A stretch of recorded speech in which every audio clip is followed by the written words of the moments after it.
Okay, you want to talk about my TNT training at Prime Inc. Trucking. Well, I made it through PSD. I went and did the CDL testing, passed that, and now we're ready to get into the TNT part of training.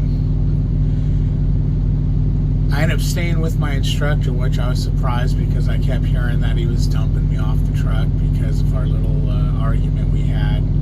The fact that I wanted to do some extra training before my test just rubbed him the wrong way, and he didn't want to do that. He felt that I was disrespecting him, that I made him feel that his training wasn't adequate because I wanted more of it. There was no training, dude. There was no training. So yes, I needed more of it. Alright, so we go on this adventure, and now I'm starting to drive by myself, no longer have him sitting in the passenger seat.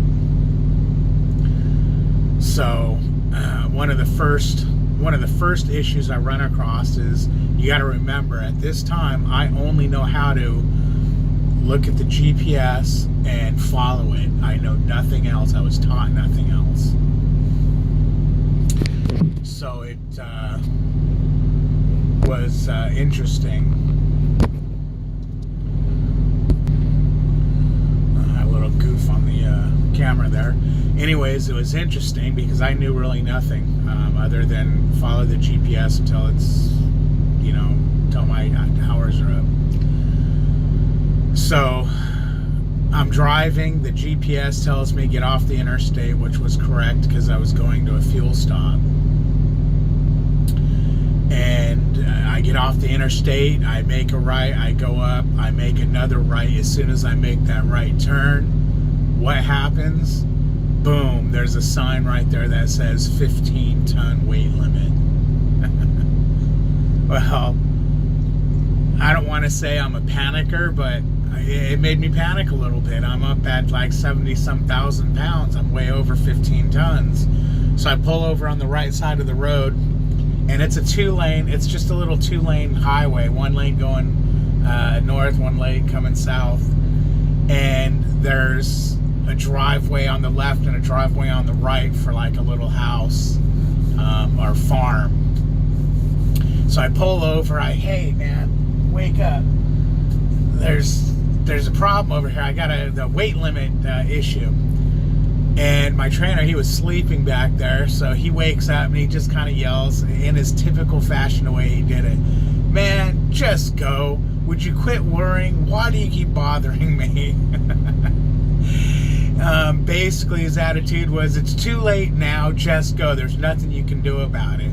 Well, me being a new driver, I should have just used common sense and thought to myself, yeah, there's a lot of things you can do about it. Not go, not kill yourself and drive off a freaking bridge. So me being, I'm the student, he's the trainer, I do anything he tells me to do, I just keep going. So about a mile up the road, I come across what looks like a miniature Golden Gate Bridge in San Francisco, but it is old, it is rickety, and it is narrow. At this time, I'm thinking to myself, there's no way in hell I'm driving anymore. Nuh-uh. So I pop the brakes on the truck and turn around and, hey man, you need to get up. What the hell? I ain't going no more. I'm not driving anymore. So he climbs up front here in his skivvies, all half awake, half asleep. And he looks out the front window, and it was the funniest thing when I think about the way he said it and the way this guy talked. He looks, and he looks, and he goes, "What did you do?"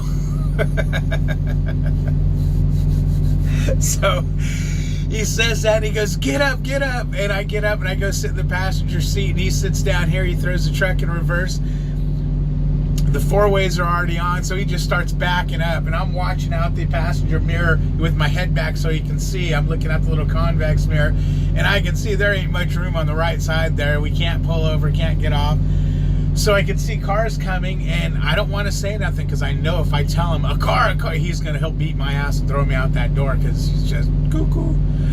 So I just sit there, and he stops and waits, and the car goes around, and he cusses, and these people got to go around, whatever. So he does this until he gets to one of those driveways, and he backs in, and he turns around, and he pulls on the other side of the street, points the truck in the right direction, plays with the GPS, and says, okay, go for it. You're now going in the right area. And he climbs back into the bunk and goes to sleep. I'm probably as white as a ghost because I was just horrified, terrified, and didn't know what to think. So I sit down and I'm thinking to myself, what just happened? And I start going and I'm following the GPS, and now my hands are just clenched around the steering wheel because I'm thinking I can't have any more mistakes like that. That was crazy.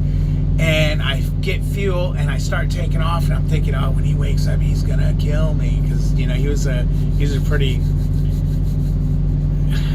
I don't know what you'd say. He's just excitable, very excitable.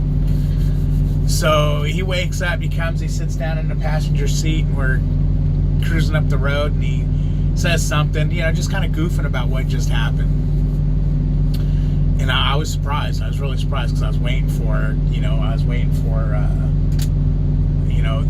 the whole world to come to an end. Maybe get kicked off the truck, get, told, okay, I'm awake now, pull over, I'm driving, we're taking you back to the terminal. I don't know. So he makes a couple jokes about it, and I'm like, wow, okay, what's up?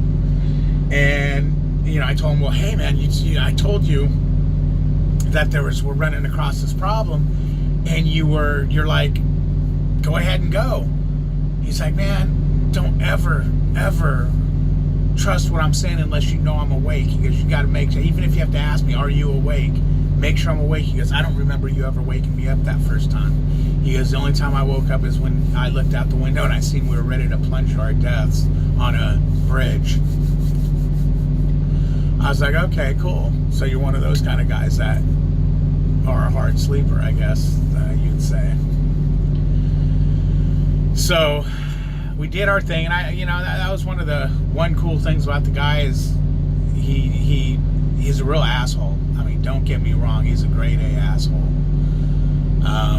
But when it came to you making a mistake, which I didn't make many, thank goodness, is his theory was, I ain't gonna get excited about it. You made a mistake. Everybody makes mistakes. Now, if you keep making mistakes, we're gonna have a problem.